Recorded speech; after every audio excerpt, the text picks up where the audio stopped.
So, Ryan, let's just get right into the Mexico preview. USA, Mexico.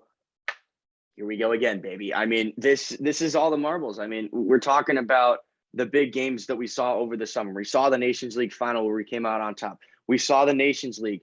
I said the Nations League. Then we saw the Nations League, and then we saw the Gold Cup final, both of which we came out on top, won 2 trophies for the trophy cabinet. But now you could even argue that this is the biggest one of all. This is World Cup qualifying. You're trying to qualify for the biggest tournament in all of sports. And Mexico's got their A team, and we're hurting a little bit. We got no Gio Reyna. Christian Pulisic is banged up. No Serginho Dest. So this is going to be the time for the boys to hunker down and grind it out. And that's how we've done it against Mexico in the last 2 games. And hopefully we can do it again. Yeah, I'm just going to come out saying something, maybe knock on wood. But regardless of the players that we're missing, I'm not too worried. I think that we beat them in big games in the past. Obviously, we're missing a couple big players, but Mexico's been on a decline, and we still look great. I mean, regardless of us missing Serginho Dest, I mean, it's not a huge loss. I mean, obviously he's a great player, but we could fill that spot. Christian Pulisic will still be there and offer his abilities at some point. But we talked about Brendan Aronson, Pepe, Weah. These guys are on form. And if they play their best game, along with our midfield, I mean, we haven't even talked about how great our midfield looked in the last camp. So if all these guys are playing great, I'm not worried that they can take on this veteran Mexico team. I mean, there's young guys, passionate guys, and on their best day, we walk this game. I mean, maybe not walk, but we can handle it. So for the podcast listeners, they know we talked about the table, so we'll just touch on it briefly here. Guys who are just watching on YouTube that didn't click or didn't watch the first part of this window preview. Mexico's in first, 14 points. We're in second on 11. We win this game, we're tied up. Simple as that. So we're starting to get to that halfway point of qualifying, and the next window isn't until 2022, which is the year of the World Cup. So things are really starting to pick up and get rolling here. So it's a huge window, and there's no way around that. When you're looking at the starting 11, the biggest question mark is Christian Pulisic going to be healthy enough to start? Thomas Tuchel has come out and said that he still feels a little bit of pain, but he should be able to play. He came off the bench twice for Chelsea recently, but is he going to be ready to start on Friday? And that is the biggest question mark. That's not an answer that any of us know. That's an answer that the doctors, Greg Berhalter, and ultimately Christian Pulisic have to make. Yeah, and I don't think that this is a case of if Christian plays, then we're good, and if Christian doesn't play, we're screwed. Like we could take him regardless, and I mean that's kind of what I'm talking about here. Is we've got the arsenal to get the job done, and if everybody's playing their best game, we potentially won't even need Christian Pulisic. I mean, chances are he starts on the bench. You got that wild card though. If he starts on the bench, he is the ultimate wild card in CONCACAF if he comes off the bench. There is no denying that. We've talked about Brendan Aronson being that wild card in CONCACAF, coming off the bench, making an impact. That's an even step up. And we know how good Brendan Aronson has been in a U.S. shirt. And I think he's going to have to step up. He did step up in the last window without Christian. And if Christian can't start, he's going to have to step up again. Obviously, we'd love for Christian to start. And in our preferred starting 11s, I guarantee you that we're both going to have Christian in there, because if he's starting, he's our best player, and he's the one that's most likely to score, most likely to create a chance. So obviously you want him on the pitch, but we got guys that can do things. We saw Tim Weah. Tim Weah stepped up in that last window. He was the one that forced that own goal against Costa Rica that gave us the win. So we got the guys, as you mentioned. So why don't we get into let's talk about Mexico real quick, and then we'll get into our starting 11 and the keys to the game. How's that sound? Oh yeah, we'll do that. So when you look at the Mexico team, this is their A plus, whatever you want to say. This is the best team that they got. Their guys are all healthy and ready to go. They got Raul Jimenez back. Finally, good for him. It's good to see him back on the field. We know that head injury that he had was really scary. And obviously, we're not fans of Mexico. We don't like Mexico, but you never want to see a player, especially a player of that talent, be out for that long. They got Chucky Lozano back. They got Charlie Rodriguez, Andres Guardado. They got the whole thing. Tecatito Corona. They're all there. We know this is a veteran team. They have won in CONCACAF. They have dominated CONCACAF. And they're going to have a chip on their shoulder. Let's not think about this. We're coming into this game confident. We beat them twice. That pisses them off. They are not happy down there. They want to be reclaim their throne if they can in one game, if you will. This is going to be a tough, gritty game. There's all that stuff coming out of the Mexico fans. So this is not going to be an easy game nonetheless. And I think we might be in for another classic. Yeah, I think it's definitely going to be gritty, and that's I think why it comes down to our players being on form too, because especially those midfield players, like if we see them play as they did in the last camp, I mean, especially Tyler Adams, he can have a huge impact if he has a good game, and that's what we need of him. Weston McKennie has been kind of rough in past camps, but we see him on good form now with Juventus. So if these guys, Yunus Musa as well, if these guys carry on that good form, the clash between, Mexico's A++ and our best midfield, maybe not our best attack, but our best midfield can kind of spur on an equilibrium in a sense and bring us hopefully on top. If those front three are having a day as well. So it all comes down to if we're up to it, because they're definitely going to be, like you said, they've got their best team, and we've got to be up to the occasion. But on our best day, we can take them on head to head. So it's going to be gritty. It's going to be rough. Both teams are going to get up for it, and I think both teams are expecting that. We all know how they play. They know how we play. And that's just the way it is. These players know each other. They've played against each other. It's your brother that you don't like, if you will. Like we play them already twice this season. They know what to expect. We know what to expect from them. They're going to press us high. They're going to play a high tempo type of game. They're going to try and move the ball quick, get forward going quickly. Obviously, we don't know exactly what type of team they're going to play, but something that we have to mention is they didn't have Raul Jimenez back in those last two games. And he's one of the better strikers in the Premier League right now. So that's a different type of thing that we're going to have to take into account here.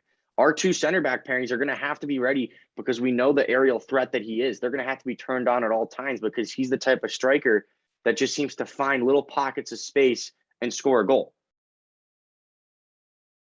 Yeah, and that defense is also a big conversation to be had as well, because with Chucky Lozano as well, that gives them a more wide threat to take care of us. It's and if they have a good wide player, like as he whipping the ball into Raul Jimenez, I mean that's just really a new dynamic that we have to deal with that we haven't in games past. So our center backs, our fullbacks, they just all have to be tight and be aware of this situation now that hasn't necessarily been there in those two tournaments that we played in the past, and it's now time to hone in on this new Raul Jimenez. There's no over. He's going to be their main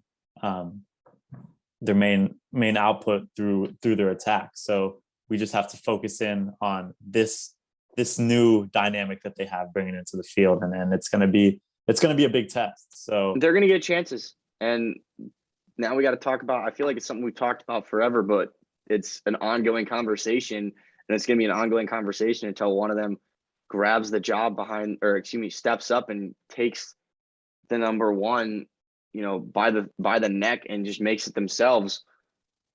Zach Steffen, Matt Turner. We saw Turner get 2 games in the last window. Then Zach Steffen probably got the toughest game and the most important game out of all 3 of those against Costa Rica. We saw him make maybe a bit of a mistake early where he didn't clear the ball greatly, came off of his line. And then in that sequence, Costa Rica ended up scoring. We ended up winning the game. He had a couple really nice saves, some good distribution. So I think it wasn't a bad game overall from him. But who do we start between the sticks, man? I mean, I don't know what Greg is thinking, because this is Mexico. This is not something that you can mess around here. Since that last game, we saw Zach Steffen play for Manchester City in the League Cup. I think he played one league game as well, kept a clean sheet, made some really phenomenal saves. So he actually has played. Obviously, Matt Turner, the starter for New England Revolution in the MLS, who've had a phenomenal season and are, feeling really confident going into the MLS playoffs. But who does Greg go with? I mean, I think we both, over the course of this podcast and this show, we've always leaned Zach Steffen for what he can do with his feet. We know they're a good goal scorer, but what is Greg going to do? Yeah, I mean, I just got to ask you, which one's the best shot stopper? Because there's going to be chances, and there's going to have to be someone who can get behind the ball quick. And that I think Matt Turner is slightly a better shot stopper, but at the same time, Mexico presses you high, and we're going to need a goalkeeper that's going to be comfortable to be an outlet when our fullbacks and our center backs get pressured by the likes of Irving Lozano, by the likes of Tecatito Corona, by Raul Jimenez. Who's going to be an outlet to help us when we have the ball? Or who's going to be able to start the attack when we have the ball? That's why this is such a tough debate. And I don't think it's that Zach Steffen is such a notch down as a shot stopper than Matt Turner. I think Matt Turner is slightly above. The thing is, Zach Steffen just hasn't played a ton. He's inked another deal with Manchester City, and that's great that we're having a player play for Manchester City. And he's a player that Pep Guardiola trusts. We've seen him play in the cup games, and he's played well whenever he's pretty much played for Manchester City. But the reality is he's backing up one of the best goalkeepers in the world, who's not going to be giving up that spot anytime soon. I think I still lean Zach Steffen because I just think he's a little bit better as a goalkeeper. Matt Turner has been great. He's probably the best goalie in the MLS. But part of me just, Zach Steffen's ability to play with his feet, I can't look past that when they're comparable shot stoppers. And the way Mexico presses. But then at the other side of it, it's like, if Mexico presses and we lose possession and it's a one-on-one, who's going to stop it? Like Matt Turner, maybe better at diving saves, but the player that's going to come off his line and close those angles down and be better coming off his line and trying to get those through balls is Zach Steffen. This is such a tough debate. And I know I just gone back and forth. So I'm just going to make a decision for me. I'd go with Zach Steffen. The floor is yours. Yeah. Sorry about that. No, that's why I bring up the whole shot stopping aspect, is because I think it really does come down to, we have Matt Turner, obviously, who is the better shot stopper, I think, which is why I kind of brought up that question. But Zach Steffen is the distributor. He's good with his ball, the ball at his feet. So we have to weigh these two options. And like you were going back and forth, I too think there's going to be opportunities. There's going to be, quick-headed shots, chances off the break from Raul Jimenez. And what it's going to come down to is the guy who could stop those opportunities to the best they can. But who's that guy for you? Who would you start? I think Matt Turner would be better at shot stopping, of course, like we've both mentioned. But as you two mentioned, Zach Steffen can also do that. Maybe not to the same extent, maybe equal extent, but he can also distribute. So I'm gonna have to go with Zach Steffen. I think he tips the scale with his distribution and his ability on the ball. And the reason I went with Zach Steffen, and I touched on it briefly, is distribution Zach Steffen, shot stopping Matt Turner. I think we both are in unison there. And I think most US fans and most people who watch soccer or watch football around the world, when you look at two goalkeepers, we can see that not pretty clearly, but that's pretty universally regarded. However, where I tip it to Zach Steffen is his ability to come off his line and his ability to close down the angles for a guy like Chucky Lozano who might make something happen on the break. So that's why I've gone with Zach Steffen. Now let's talk about the defense. We talked a lot about goalkeepers. I rambled on. I apologize for that because that was just my ADHD, my brain just bouncing off all over the place. But no, it's a serious debate. I mean, it's been talked about, and obviously, after seeing Zach Steffen not walk into the last camp, and Matt Turner held his own, it's kind of I think Matt Turner's slowly creeping up. So it's gonna be a debate that only gets harder from here on out as they both continue to perform. All right, let's start now with the defensively with the center back pairing. For me, it's Chris Richards and Miles Robinson. We saw Chris Richards briefly. He came off, I believe, for Walker Zimmerman, who got the start at the beginning of the last qualifying cycle. Miles Robinson has been a rock at the back all summer long. So I think we continue with that. And then with Chris Richards coming in with his ability on the ball, his speed, his athleticism, and he's also reads the game very, very well for a young player. That's who I think I go with. Obviously, there's shouts for Mark McKenzie, who struggled again in the beginning of that last Mexico game in the Nations League. And then he bounced back and had, following that little mistake that he bounced back and had a good game overall. So I go with Chris Richards, Miles Robinson. Yeah, that's my mind goes straight to that that first 5 minutes against Mexico last time when Mark McKenzie struggled. And obviously, we were playing like back five or whatever, and he was in a spot he wasn't comfortable. Yeah, it was awful all around from the whole team. But that being said, I just find myself being more comfortable at this point without John Brooks, with Miles Robinson and Chris Richards as well. I mean, Miles Robinson, without a doubt. But if I had to go between Chris Richards and Mark McKenzie, I think just having seen Chris Richards in our last camp, a bit more comfortable, put out some good performances, especially against Costa Rica, which was probably the most difficult of the games. And he did well. So I think he could carry that on into this Mexico game when we've seen Mark McKenzie struggle a bit against Mexico. And he won't panic. He won't panic when Raul Jimenez presses him, when Lozano, when Corona, when these guys press him, when he has the ball, he'll be able to calmly be able to receive the ball and move it on to the next player. And that's something that's huge. The only thing that I could see Greg doing here is maybe not starting him in this game and just giving him the Jamaica game on experience. Walker Zimmerman and Mark McKenzie are two more experienced players. That's the reality of it. Chris Richards has not played against Mexico. Those other two guys have.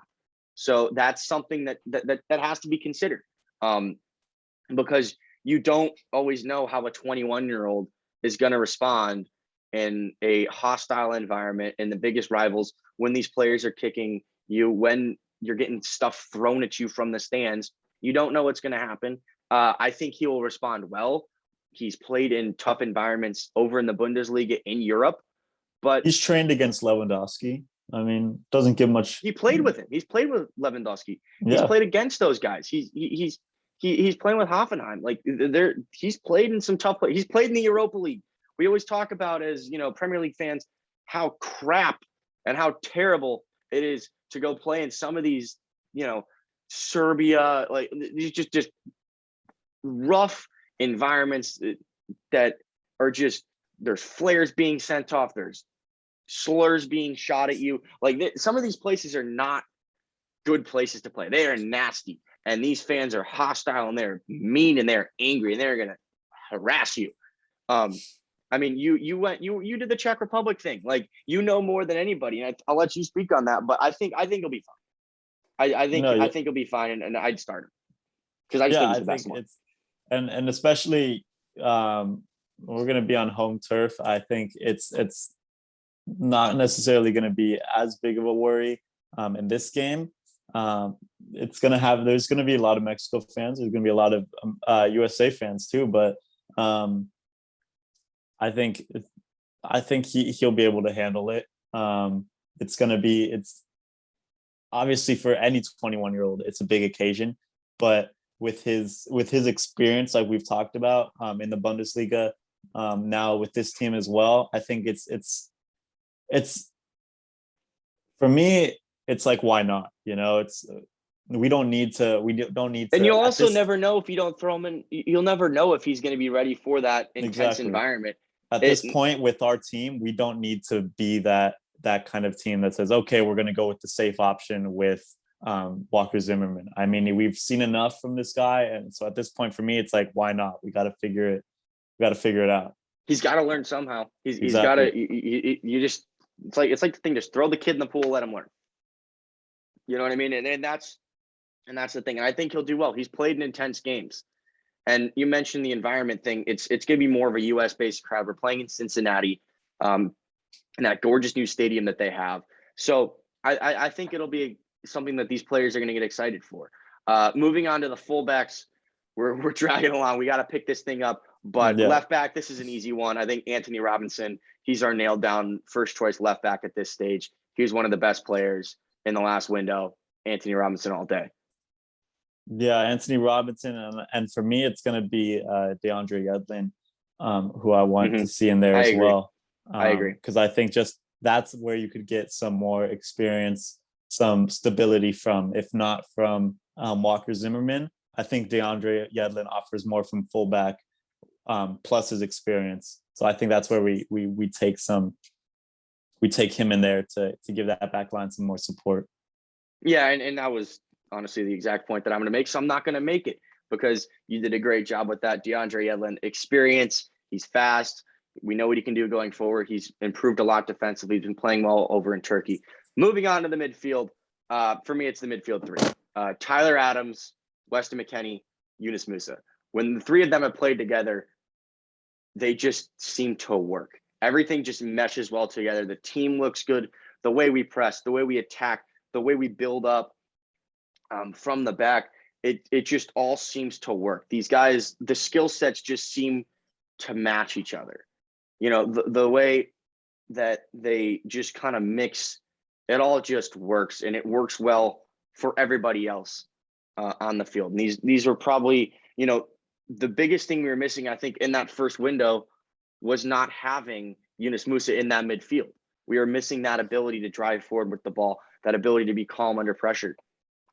And the most important player, I think, in this game is going to be Tyler Adams. We saw how important he was against Costa Rica. I think that we have to – he is going to be huge. And the reason is because I think he's going to need to get on Chucky Lozano. He is their mercurial guy. He's the guy that they want to create everything going forward. And obviously they have other players that can do that, but he's their 10. That's their guy. As Christian Pulisic is for us, that's what he's for them. You're going to have to foul him early, get on him. When we've played against him and been successful against him, that's what we've done. You get on him, you be physical with him, you don't let him get an inch. And I think Tyler Adams is great for that role. And I think he's going to do that superbly. And I think he's going to take Chucky Lozano out of the game. And I think he's going to be our man of the match. I'm making that prediction right now. Tyler Adams is the most important player for the U.S. in this game. And I think he is going to frustrate Lozano. And I am going to absolutely love it because he's going to be whining and crying all over the place. And it's going to be great. Yeah, like I mentioned earlier, I think that this game requires Tyler Adams more than anyone. And if he does show up to the occasion, he's just going to be, mountains above everybody else on the field. Like, he could totally take this game into our favor and put Mexico out of it. So I'm in agreement with you on all those points. I mean, when you say the midfield three, it's got to be especially Lozano crying. Three. Please tell me Lozano crying. That's going to be great, isn't it? Just, oh man, I hate him so much. I mean, oh boy, it's going to be great. Tyler, do your thing, baby. Do your thing. Yes, Put sir. Chucky on his ass, baby. And then moving into the forwards, I think we're all in agreement on those midfielders. I mean, there's a couple wild cards who maybe Greg will go with just to give us some more stability. Don't switch Kellen it up, Greg. Could be in there, don't. All right, please no, Greg. I'm speaking to Greg Berhalter right now. Last time out in the Nations League, you decided to switch things up, and we paid for it. You decided to switch things up in previous games, and we paid for it. Play that midfield three. Play the best guys. Don't switch things up We've beaten Mexico twice when we've gone to the 4-3-3. It's worked. We fell behind against them when you went to that back three. Go with the back four, play that midfield three that have been so dynamic for this team when they've played together. And then the front three will pick themselves. I think I gotta ask though. Yeah, I gotta go for ask. it. You go. Would you be surprised? I mean, without getting too riled up, would you be surprised if Kellen Acosta is in the starting 11? No, and I wouldn't be too mad about that. It like Kellen Acosta over a Sebastian Lletget, because if Sebastian Lletget's in there, no disrespect to Sebastian Lletget, he is a utility man. He is a great player to have in your squad, but when everyone's healthy, he's not in the starting 11. And midfield wise, everyone's healthy, he shouldn't be in the starting 11. Maybe if we need a spark off the bench to, maybe a little bit more creativity, or if Weston's not on his game or Musa's not quite getting into the game, you bring him in to kind of have a little bit more flair there in the midfield. But Acosta, I could see coming into this game if you really just need another guy to shore things up. I think more likely than not, if we get a lead, you bring him in there. I think, to add a little bit more stability. If it's 1-0 in the 55th minute, bring in Kellen Acosta and he shores up your midfield. You get physical with them and you just don't let them have anything. And I think that midfield can do it with the three we talked about. I think they can do it. It's just you have a little more stability with a Kellen Acosta. I don't think you start him off the front. I think he's the type of guy you bring in off the bench to shore things up for the win. Yep. I mean, I agree with you there too. So I mean, but he has gone. How many games is this now? Like, oh, he's gonna play. He's gonna play. I mean, he's gonna play. I mean, but let's move on to the forwards now. For me, maybe bold, but I think I'm going for inexperience over what we know. And I'm gonna put Brendan Aronson, Ricardo Pepi, and Tim Weah. I mean, although they may not have too much history in big games, in the gritty games, we saw them play well together. This is our going to be our best option as far as energy, drive. Of course, Paul Arriola could come in with experience, but I think Tim Weah, with the way he's been playing after all these injuries, is you got to give him the shot. You got to take that X factor into consideration and put him out there and see what he could bring to the team. And he's not going to be afraid of the spotlight. This guy played for PSG. His dad won a Ballon d'Or. Like he'll be ready for it. My thoughts towards the front three: if Christian Pulisic is unable to start, that is exactly the front three that I would go with. Aronson, Weah, and then Pepi. If Christian is fully fit and ready to go, and Chelsea says he's good to go, and Christian is like, I want the armband, put me on the field, which I think what's going to happen. I think Christian Pulisic starts this game. I think it's Christian Pulisic, Ricardo Pepi, Brendan Aronson. I just don't see Christian Pulisic missing out on this game. I think the captain's going to need to be there. I think Captain America is going to step up, and I think Captain America is going to score. So real quick, Ryan, keys to the game. How do you think the U.S. wins this game? We already talked about Tyler Adams and how we think he's probably the most important player, especially from that midfield. Where else do you think the U.S. have to do to win this game? I think it's all gonna come out of the midfield. I mean, whether it's Tyler Adams holding up the back, but I think the goals may come out of the midfield as well. Weston McKennie has been widely influential with Juventus lately, and I hope he carries on that form with us. I mean, just being tenacious everywhere on the ball and making those opportunities like we know he can.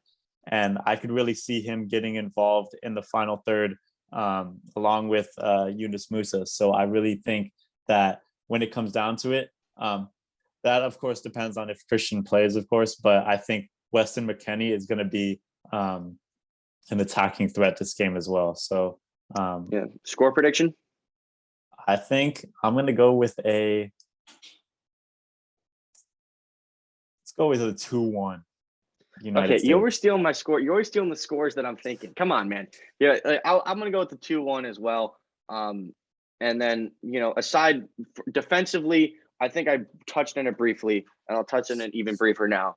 you got to be switched onto those balls into Raul Jimenez. They're going to cross the ball a lot. I mean, he is one of the best finishers. When the ball just drops to him, he can find that space between the center backs, between your fullbacks and your center back, and you got to be switched on at all times. So I think Chris Richards, Walker Zimmerman, Miles Robinson, and then who am I missing?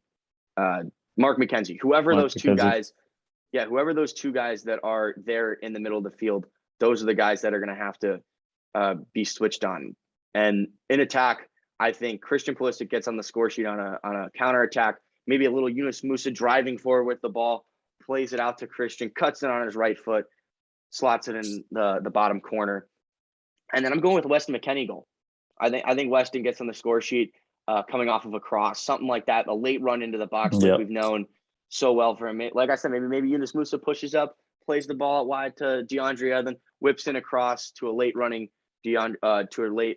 arriving Weston McKennie, 2-1 to the US. Wouldn't that be sweet to even things up on top? Yeah, I'm gonna agree with you on that Weston McKennie goal. I also could see a set piece goal coming from Miles Robinson. So I think I'm gonna go with them two as the goal scorers. Christian Pulisic maybe bagging himself an assist or whatnot, but I think those two guys are going to be the ones to step up, especially when things get rough and hard. I could just picture Miles Robinson flying up higher than the rest and nodding one down into the goal. So I wouldn't. I think I'd lose my mind over that. I think we both would. But yeah, and the set pieces was a good point. I feel like that might be the only thing that we didn't talk about here in this episode. Sorry for the length, guys, but hopefully we're giving you guys some good content. But yeah, no, we got to step it up in the set pieces category. I think Christian Pulisic being back in the team would help a lot with that, especially with his delivery. But you know what? Let's see what happens, man. I mean, I can't wait. We're both kind of getting giddy about it. You saw me jumping and saying, Tyler Adams put Chucky down. Like, I am ready for this. I think you are ready for this. The boys on the team must be even more buzzing for this. I mean, I can't wait. A little Christian Pulisic shushing the crowd. Although, actually, no, he might be hyping the crowd up, a pro-U.S. crowd over in Cincinnati. Let's go, boys. The USA versus Mexico, Friday night, Cincinnati. I can't wait. Stay tuned for all the Stars and Stripes content over the course of this window. We'll be right there with you guys the entire way. Then we got Jamaica on November 16th to wrap up qualifying here in 2021. USA, baby. I can't wait. For Ryan Deeb, I'm Chaz Messman. See you guys. See you. Let's go, baby.